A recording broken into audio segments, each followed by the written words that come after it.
Ito ay rated SPG, striktong patnubay at gabay ng magulang ang kailangan.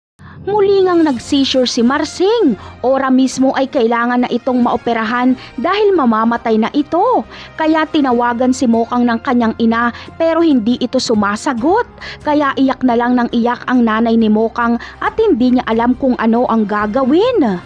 Habang si Mokang naman ay dumidiskarte pa ng pera kay Ramon. Kailangan niya muna kasing paligayahin si Ramon bago siya bigyan ng pera. Harap-harapan niyang sinayawan si Ramon.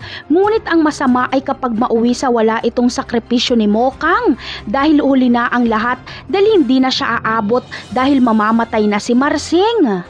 Sa kabilang banda naman ay tuluyan na ngang nanakawan nila Tanggol ang Red Phoenix. Kaya naman malaking kalugian ito ng Red Phoenix. Bukod kasi sa pera ay kinuha pa ni Enteng ang mga produkto nilang pork and beans. Kaya mapapahiya ang Red Phoenix kay Ramon dahil naisahan sila ng akyat bahay.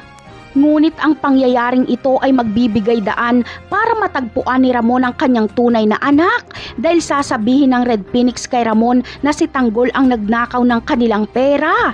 Ipapakita din nila kay Ramon ang kuha ng CCTV. Ngunit ano kaya ang magiging reaksyon ni Ramon kapag makita niya ang mukha ni Tanggol? Yan ang aabangan natin sa mga susunod na episode ng Batang Quiapo. Paalam!